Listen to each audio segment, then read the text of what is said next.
The broadcast is now starting. All attendees are in listen-only mode. Good afternoon, everyone. I, G.P. Pillai, on behalf of NEN and Vadani Foundation, would like to welcome you all for this webinar. Mentors are young entrepreneurs' secret weapon. When questioned about career path, you will find that most of the successful entrepreneurs credit a mentor or mentors.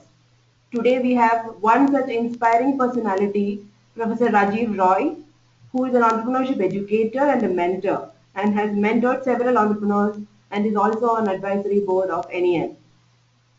Soon after completing his PGDM from IIM Ahmedabad, he started his entrepreneurial venture and joined academics after 9 years. He brings in about more than 10 years of teaching experience at XIMT Bhubaneswar, IIM Raipur, and Loyola University, Maryland. Before I hand over the floor to Rajeev, here are a few reminders for the audience. You will be all on mute. You may ask a question by typing in the panel provided, or if you wish to speak to the speaker directly, then you may click on the raise hand button. You will be provided the audio access only when the Q&A session begins. Kindly maintain a list of attendees of the session and share with us soon after the webinar. Also, please ensure to share the feedback of the session with us once the webinar is over. Over to you, Rajeev.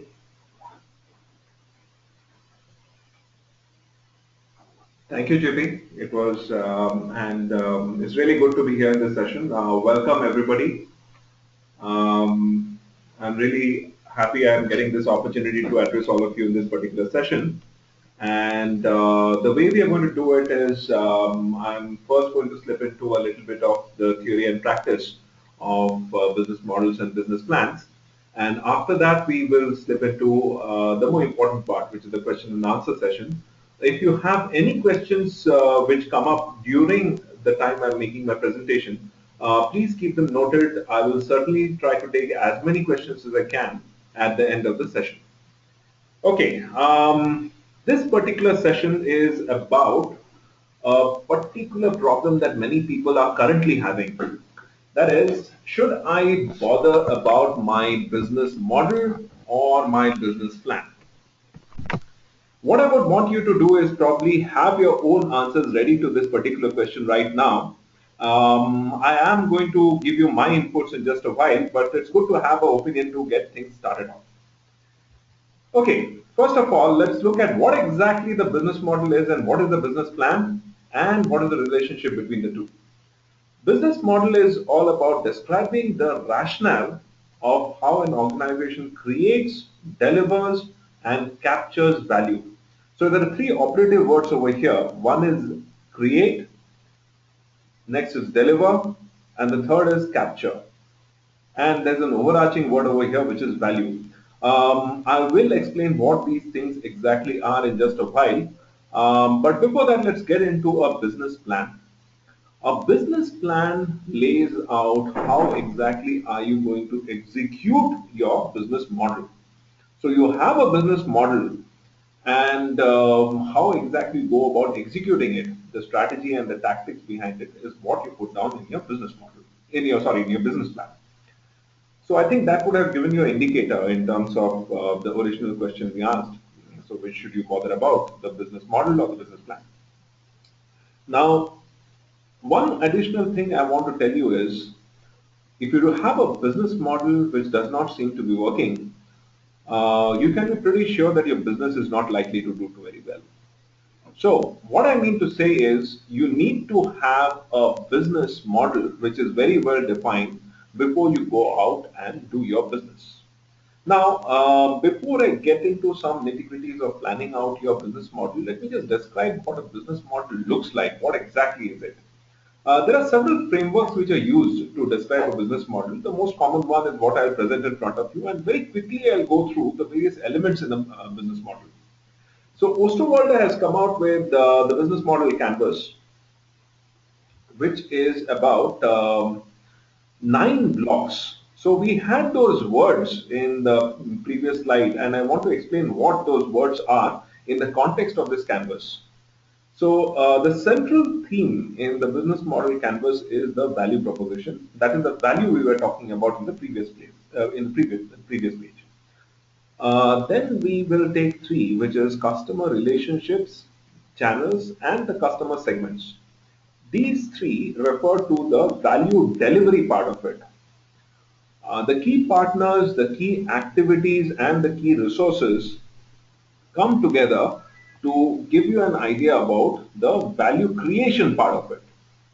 The cost structure and the revenue streams together determine the value capture. Value capture is basically about you're going to end up making money. Are you sure you have a way of decently making money through the business that you're planning on running? Now let us look at all these in a little bit more detail.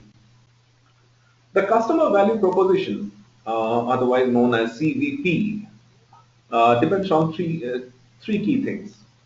First of all, how important is the problem that you are trying to sort out? For example, if you're looking at either Uber or Ola cabs right now, they are actually sorting out a problem which was pretty big for the customer. One is that it was difficult to find a cheaper mode of transport other than, let us say, a taxi. Public transport has its own problems.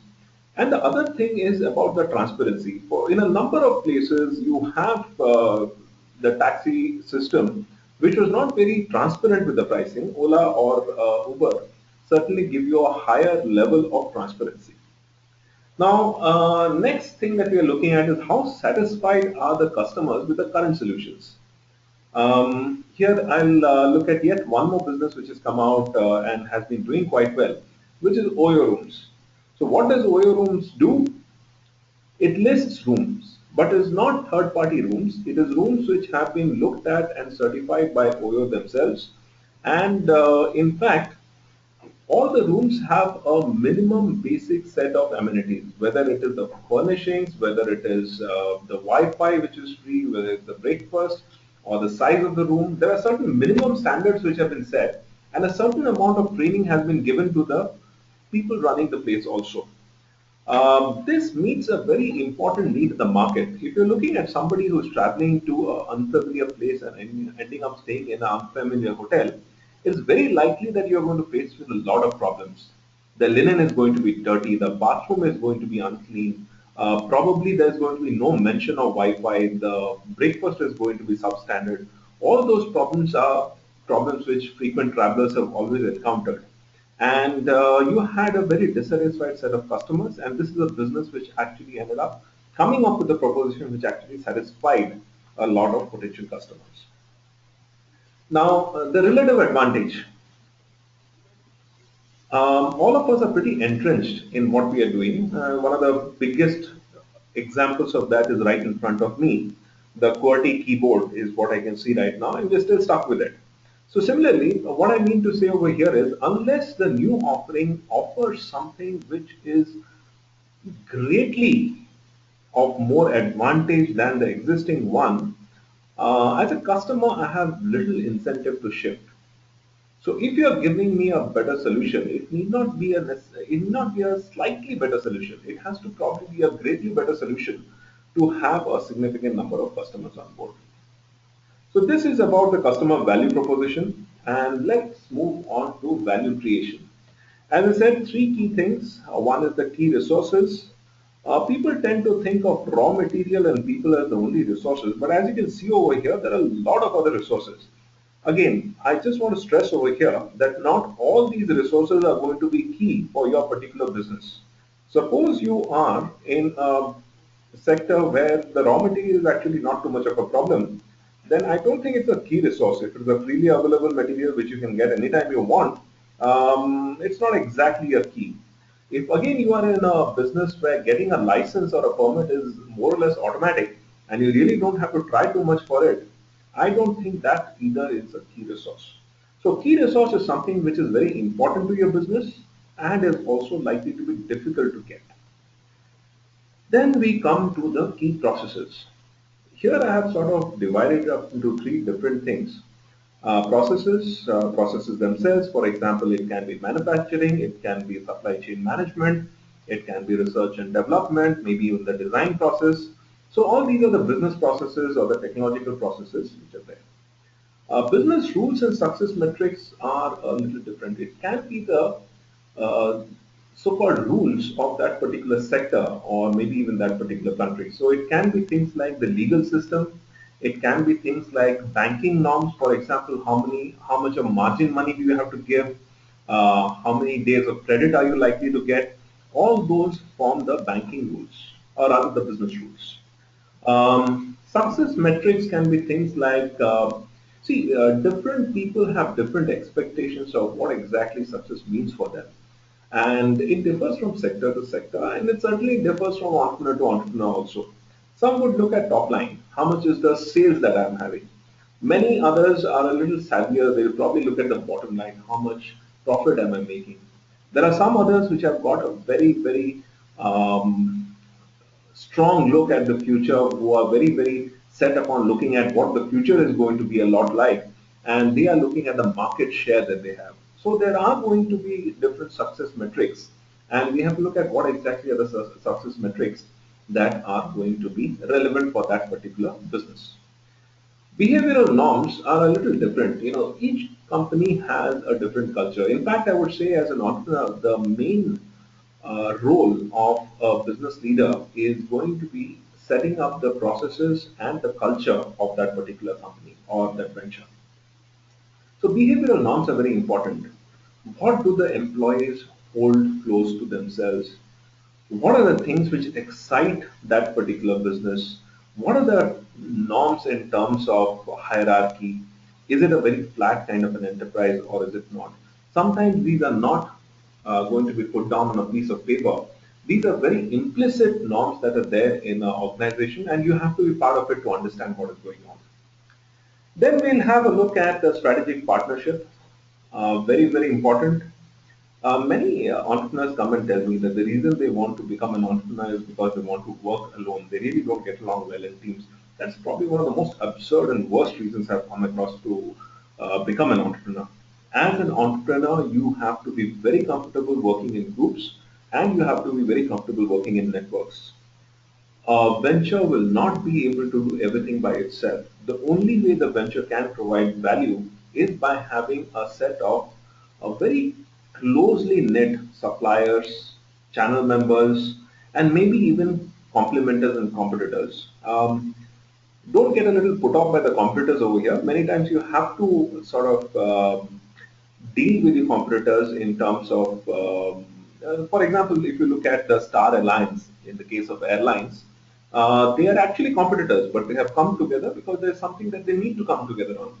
Very often you might have to come together with the competitors to share raw material, to share channels. So there are a lot of ways in which you are going to be connected with your competitors also.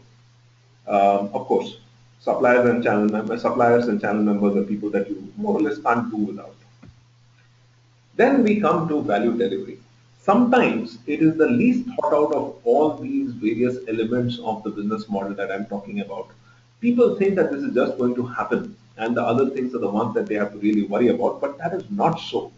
This is the one which needs probably more thought than any of the others. Once you have the value proposition defined, that value proposition is not going to stay the same for everybody. You need to figure out for whom is this value proposition extremely important. That is going to be the niche that you are after. You are not going to come up with a product which is going to appeal to everybody in the market. You need to find a subsection in this market that really wants your product, and that is the niche that you're going to sell it to. Then, of course, you need customer relationships. You have to find out how exactly you're going to forge those relationships.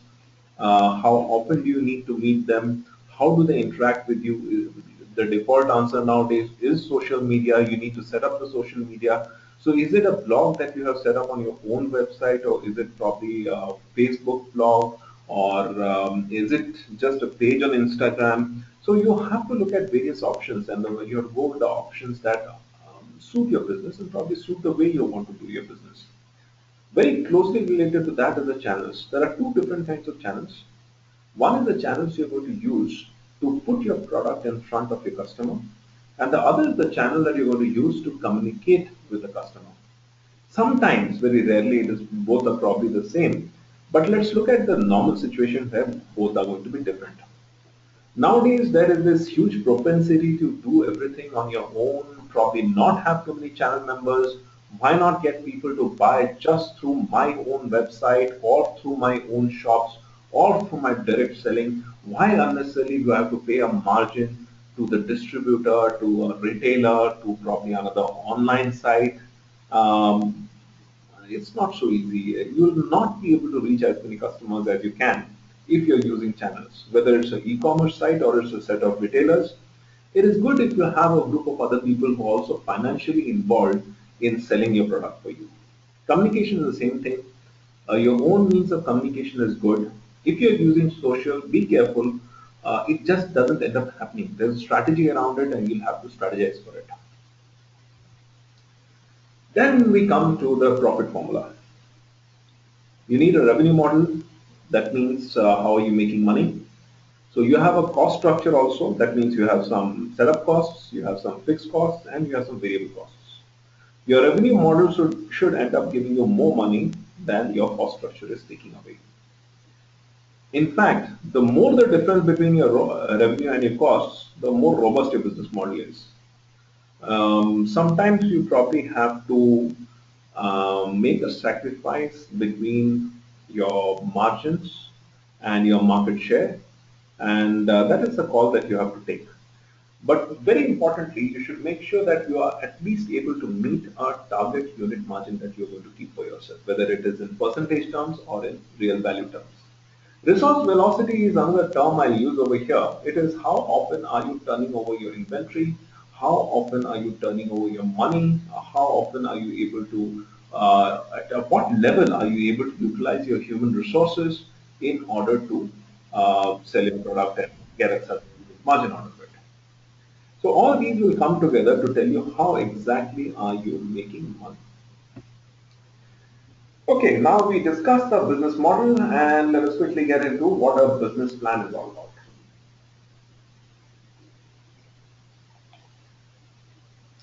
It is probably one of the most overused terms when it comes in the context of entrepreneurs. When I started my businesses, everybody was talking about the business plan. That is when I discovered, of course, I need to have a business plan. And then when I started mentoring other new ventures, when I started educating other entrepreneurs, then also I saw that the concentration is basically on making sure that you have a decent business plan. So what is a B plan? Obviously, it is the story of your business. It is the story of your business in your own words. It is where you have taken your business model and laid it out in a written document so that you have all answers which are likely to be raised by the stakeholders. Here I'm talking about both the internal and the external stakeholders. People are going to ask you questions about your business. So you should have the answers to those, and your business plan is the one which lays out all the answers. What are the uses of business plan? Of course, getting money. If you don't have a business plan, there is seriously no way you'll be able to get any loan from any bank. Also, you are unlikely to get any equity from any venture capitalist or angel fund or any of those. But there are other uses to it also. It is very useful if you want to recruit partners. As I said earlier, entrepreneurship is not a lonely game where you do everything on your own. It is good if you have a partner on board who also brings his own set of expertise or his own aptitude, and you're able to marry the two competencies together and take your business forward. Fourthly, you will need partnership and alliances with other individuals or with other organizations. And a good way of presenting your business is through a business plan. So you present the business plan to tell potential partners what your business is all about. Now, for example, if you have a lot of service providers, many of them, like the ad agencies and others, are willing to work for a share of revenue instead of a fee upfront.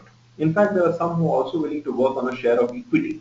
But if you want to get into any of these kind of arrangements, they would want to know an idea about how exactly are you going to do your business? What is your vision for your business? In that circumstance, it is very good if you can actually give them a short business plan and tell them that this is what I want to do. And if they agree with your vision, I'm sure you will be able to strike good deals with them. Recruitment.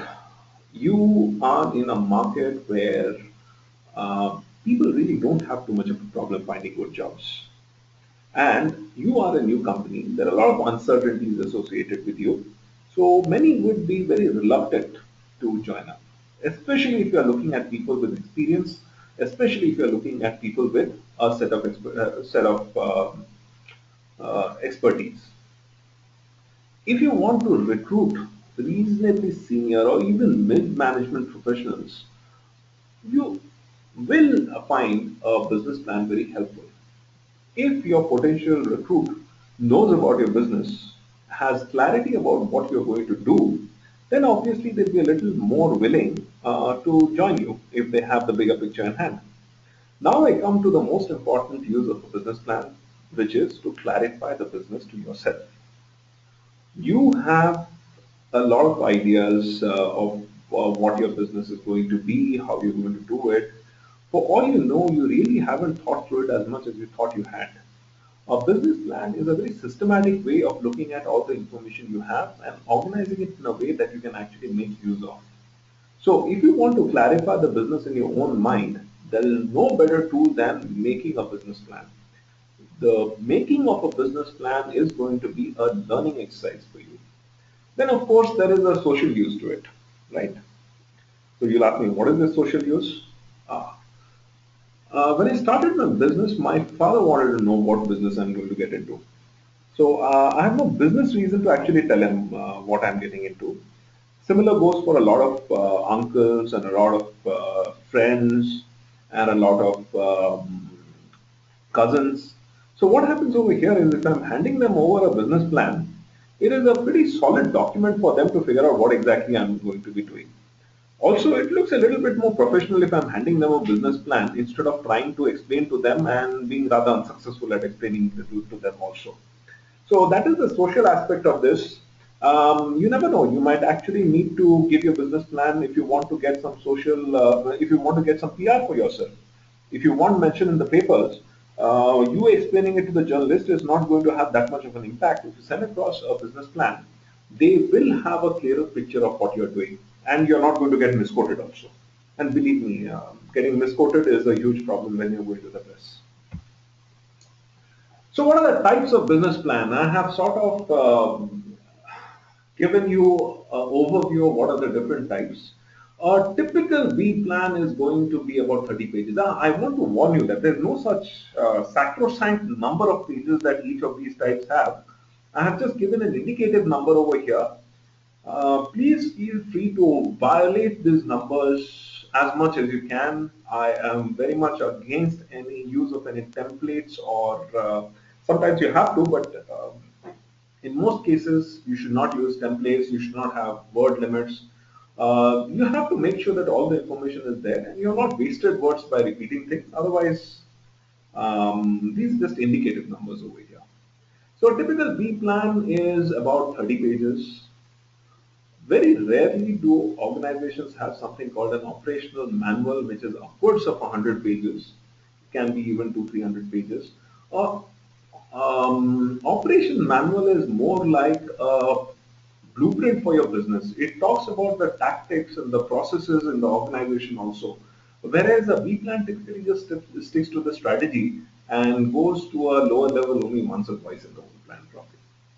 A summary plan is extremely important. 5 pages is sufficient. So your entire business sort of boiled down into 5 important pages. Very often, if you are looking at approaching an angel fund or a VC, they would have a format which is in Excel sheets. Excel sheet is a format which is increasingly being used for such a purpose. So you can have a summary plan which is on 2 or 3 sheets also. Executive summary is just 1 or 2 pages. It is just a single pager that you go and give it to someone just to pique the interest. Once they have the interest, then probably later on you can give them a full business plan. You're not wasting their and your time by giving them a full business plan and expecting them to go through the entire thing. Then, of course, the popular one nowadays is a slide deck. You can have anywhere between 10 to 30 slides. Again, every now and then you'll be given a template, so stick to the template. But in most cases, have your own set of slides. Only put the important material over there. Be very visual about it. Try to use as many charts as you can, pie graphs as you can. Use diagrams to explain all your business processes.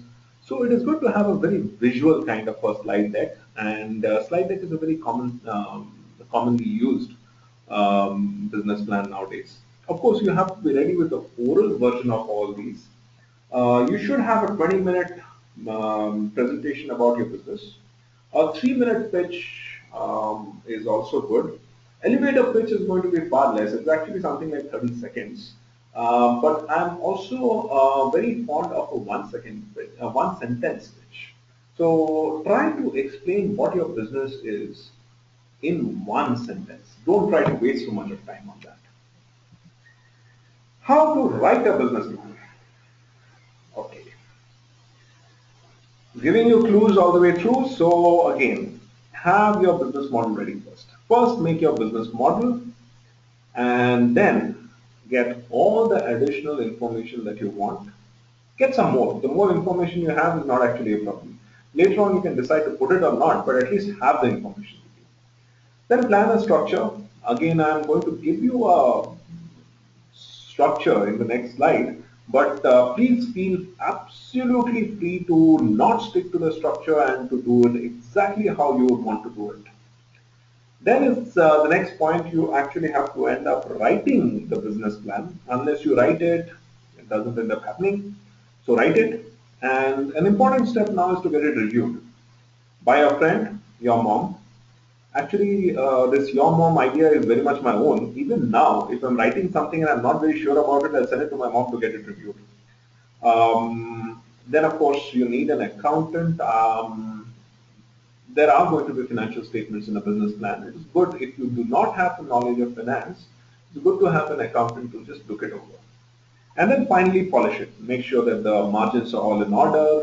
Make sure that the font is all uniform. Make sure that it is neat. Do not make it flowery. Do not make it. Do not have a lot of razzmatazz in your business plan, but at least have it very polished. Okay, organization of a business plan. You start with an executive summary, which is just going to be one page. Then you have a description of the company. When you're talking about a description of the company, it is what exactly is being done now, what was done in the past. So are you incorporated? Do you have a product ready? Is your prototype ready to be launched in the market? Do you have all the licenses ready? Have you bought the land for the site? All those are the questions that you need to answer when you're talking about the company. The team and management is very important. This is where you put in the CV of the entrepreneur team, maybe other significant people in the organization. Also, maybe have a short look at the organizational chart itself.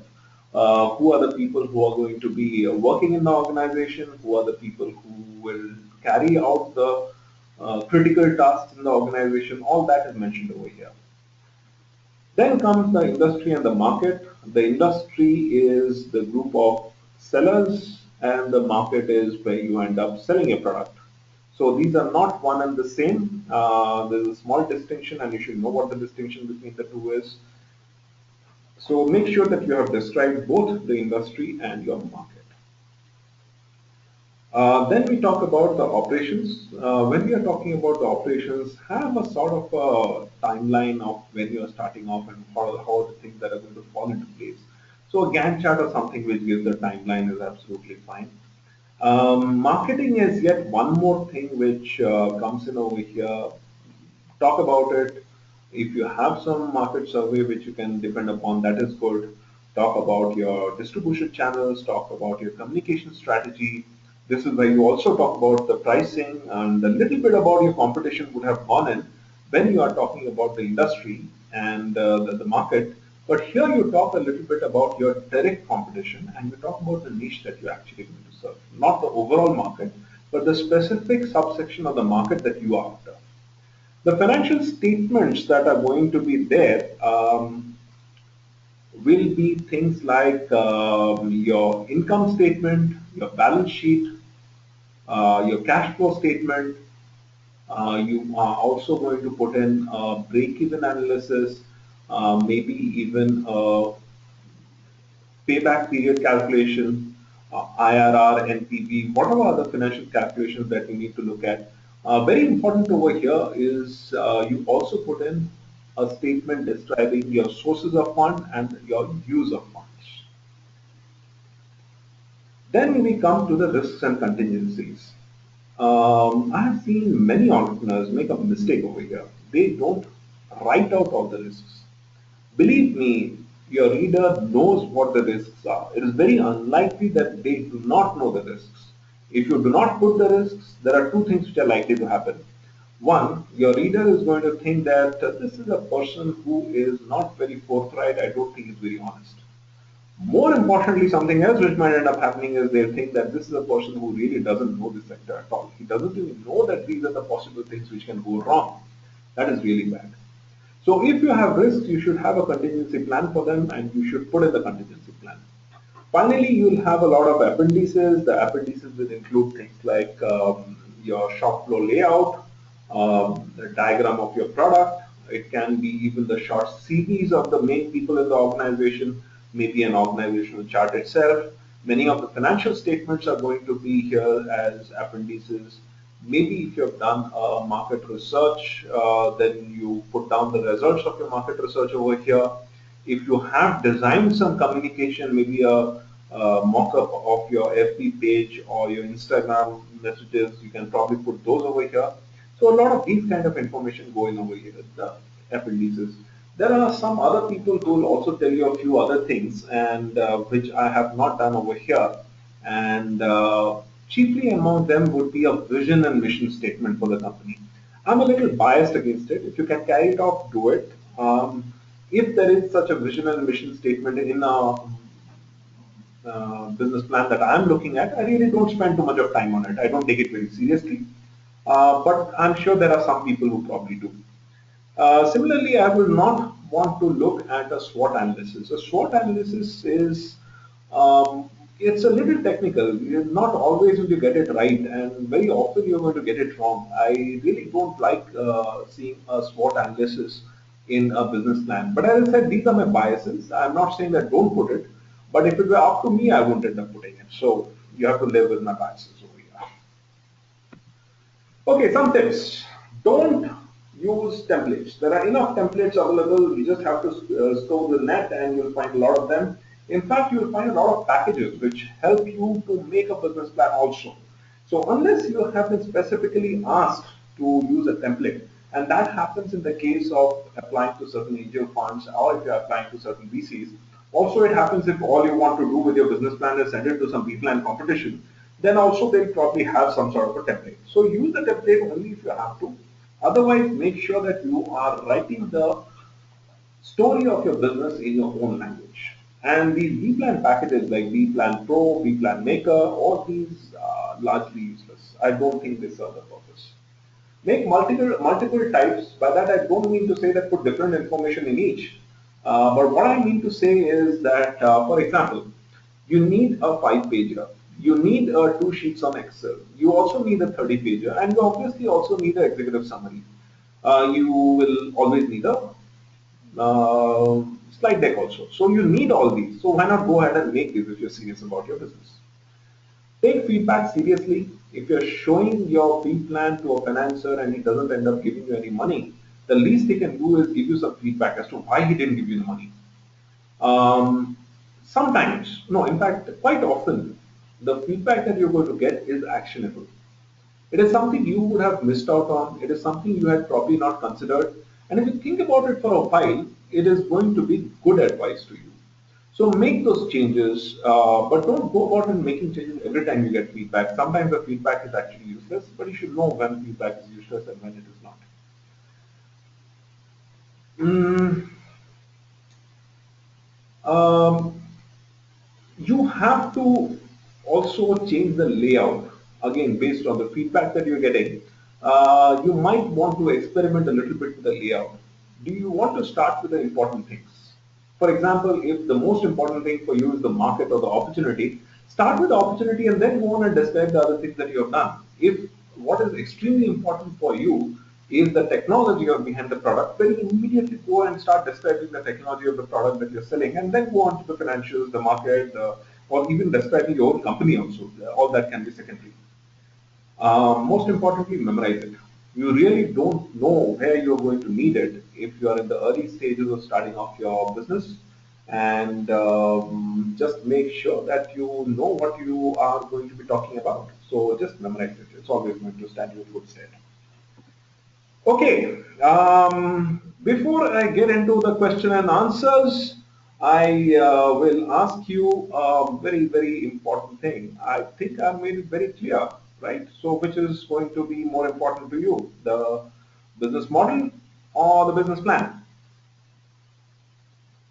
I think it was very clear from what I have said that there is no business plan unless you have a business model. So, on the face of it, it is certainly your business model which is far more important than your business plan. But please do believe me that if you're serious about your business, you actually need both. It's not a question of which one, it's a question of both. You really need both of them. Okay, so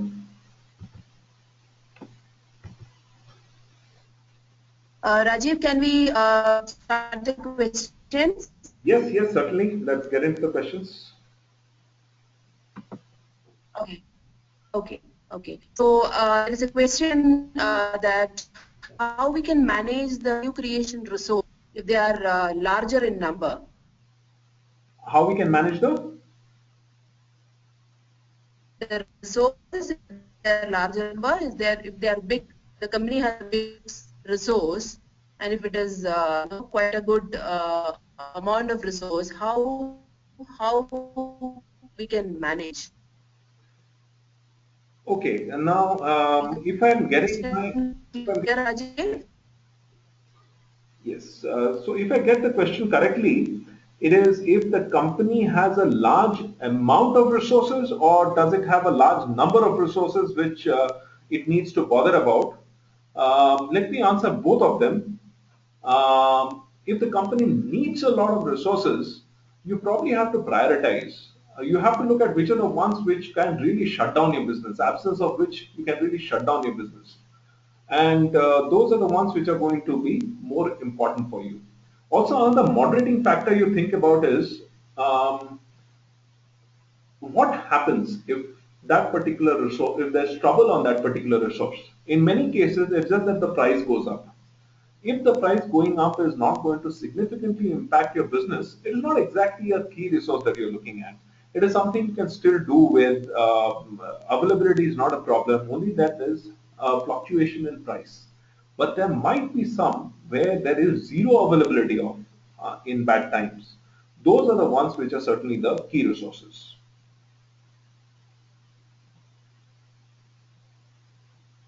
Okay, have I answered that? Okay.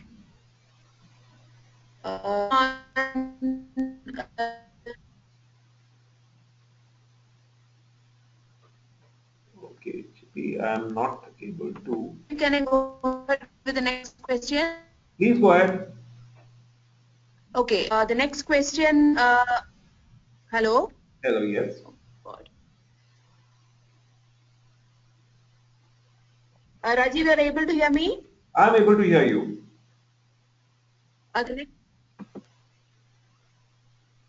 Okay, the next question is there any rule to know exactly how much in detail the market needs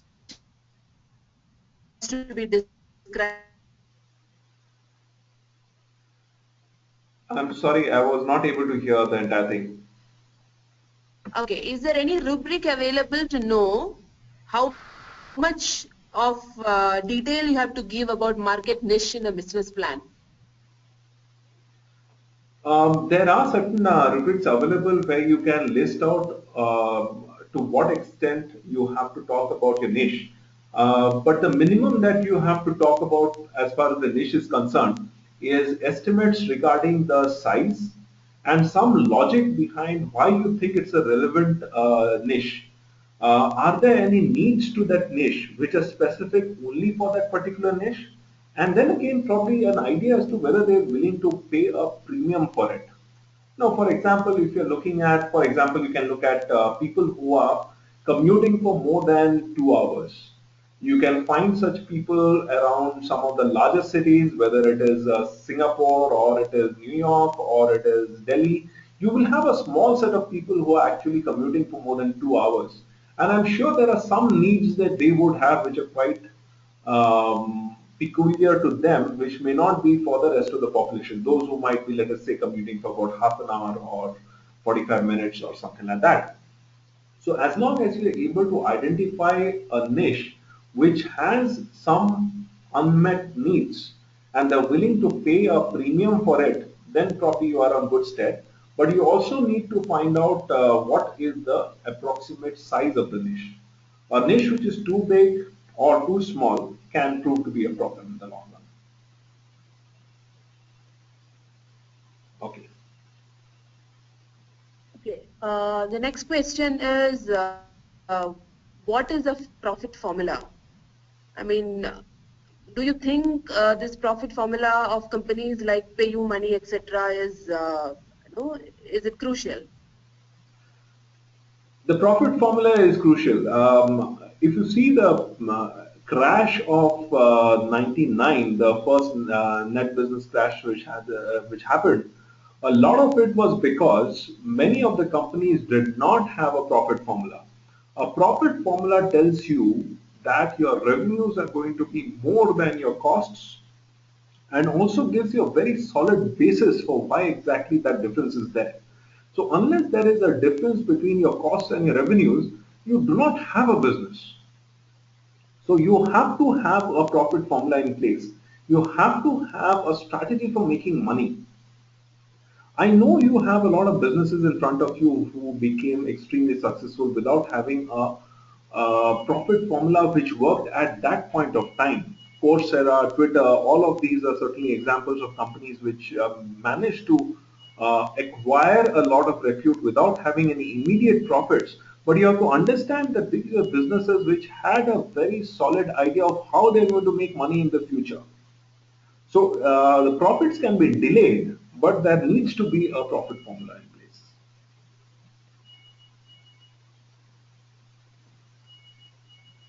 Okay. Okay. How does a company gains profit by issuing coupons? Okay. Those are the ones. For example, now you have a lot of payment sites or a lot of the financial services sites which are issuing coupons, right? So you're wondering how exactly do they make money if they're issuing coupons? Coupons, there are two people involved over here. One is where you can redeem the coupon, and the other is the person who's distributing the coupons. The place where you're going to redeem the coupons assumes that because there are coupons, the number of customers walking through the door is going to go up.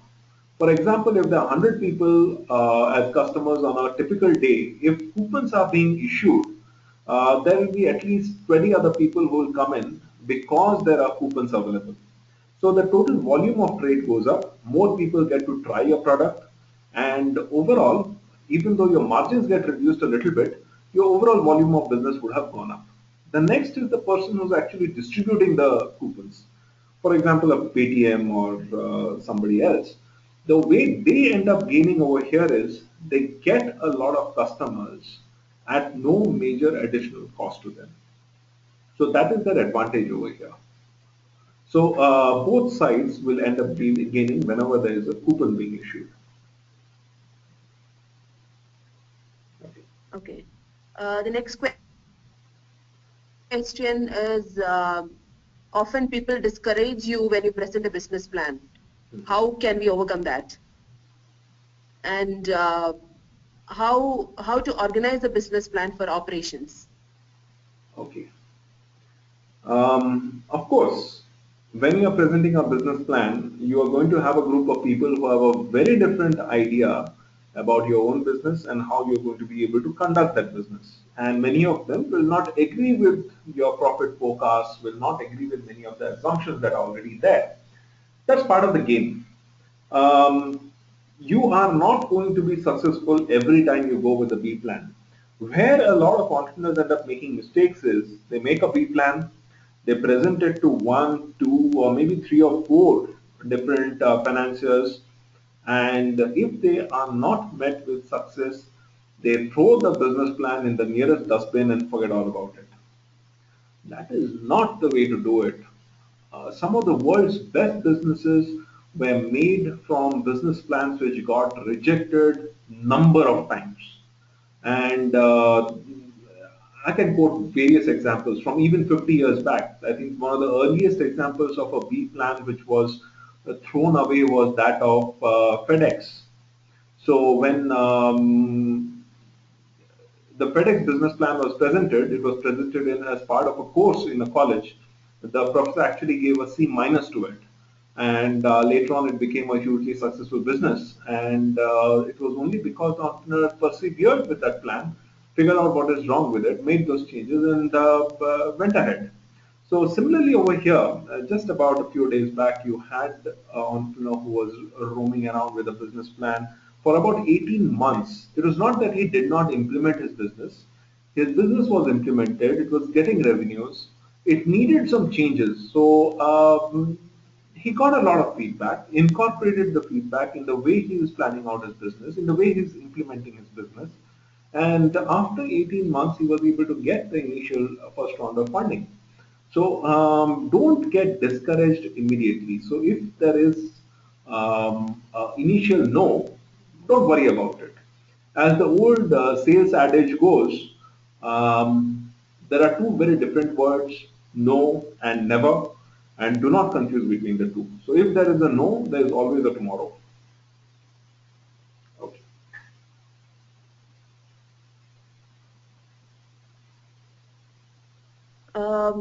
Which is the most preferred business model used by Ola and Flipkart? Is it Flipkart or Ola? Which is the best one? I think that is the question. Okay. In most contexts, neither. Every context is going to be different. I think if you are generally asking, if you put a gun on my head and ask me which one of the two is the better one, for somebody who is starting out right now, I would say look at elements from Ola rather than elements from Flipkart. But you see, you have a little more control over things. Of course, things are a little more difficult also if you're going the Ola route than the Flipkart route. But then again, I would always say the differences are huge when you're looking at different sectors and different geographies. But yes, if you have the proverbial gun on my forehead, then of course I'll go with the Ola rather than a Flipkart. Okay, if the business model does not have a revenue model as of now, the block as of now, but there is a surety that it will get added later, is it a good idea to start with it? Is it a good idea to start the business? Yeah. Unless you write it down, I am very skeptical about the surety. So that is the reason why you have not put down the revenue model so far. Most of it could do with the fact that you are not very sure that your customers are going to pay for it. So what I am going to suggest over here is that you have to try out in the smallest way. Ask them the question whether your customers are going to pay. Try it out in the smallest possible way, with the smallest possible risk, but you need an answer to that revenue question. Unless you have the revenue, it's very difficult for me to think of your idea as a business. So your priority should be to get those two blocks filled up. Okay. If there is a certain competition in the market with an almost similar business model, um, are the competitive strategies to be discussed as well in the business plan, the factors contributing the Nash equilibrium and all? Actually, you're much better off if you have some competition. So if you have competition, you have somebody to look at and learn from the mistakes. So it is good that you have competition, but also you should realize that you should plan for your competition, right? If your competition is doing a thing certain way, why is it that your customer is going to run away from you and come to you? Run away from your competitor and come to you?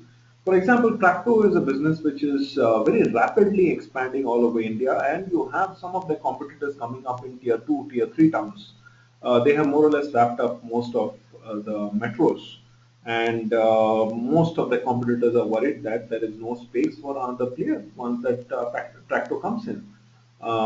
They might be right in what they are thinking, but on the other hand, Tractor doesn't do everything. There are a lot of things which can be done outside of Tractor also. So there are opportunities even for them, and it's such a huge market. It is very, very difficult for me to think that there is going to be a single Tractor and nobody else at all. So having a competitor is always a good idea. You should not ignore the fact that you have a competitor, and you should also acknowledge the competitor by making plans to counter the competition. In fact, I'm a little more worried about those entrepreneurs who decide that they don't have any competition. I'm sure they do. It's just that they have not found out who the competition is. Okay. Okay, maybe two more questions, Rajeev.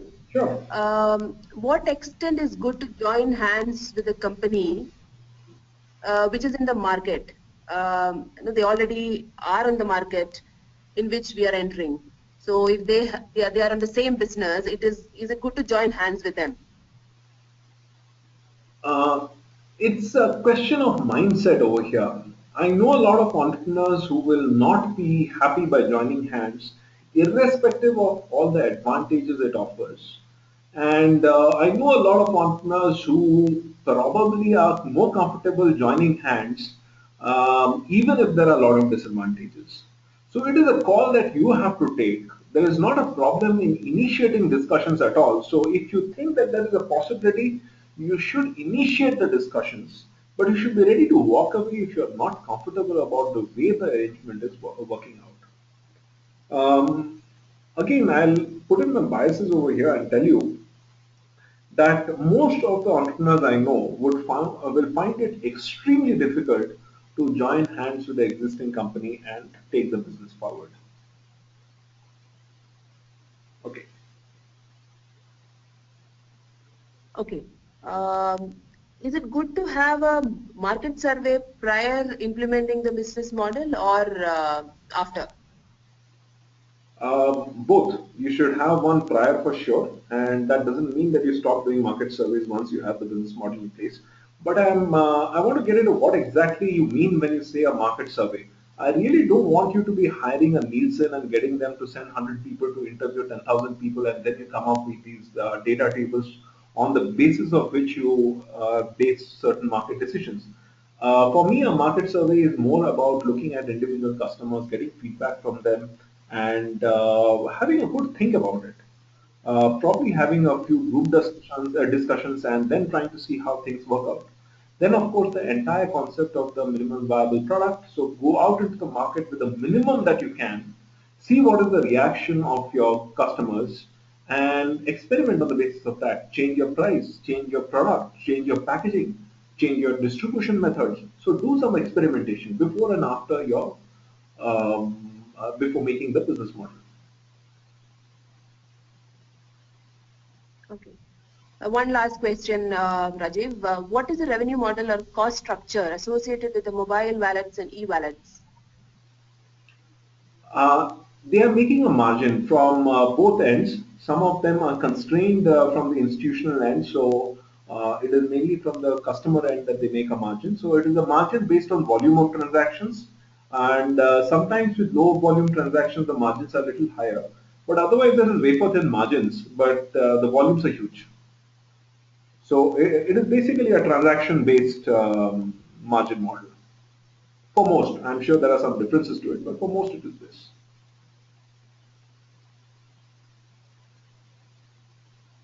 Okay. Thank you, Rajeev, for the fabulous session. Thank you all attendees for participating in the webinar. We are glad that questions kept coming in, but due to lack of time, we are unable to answer them all.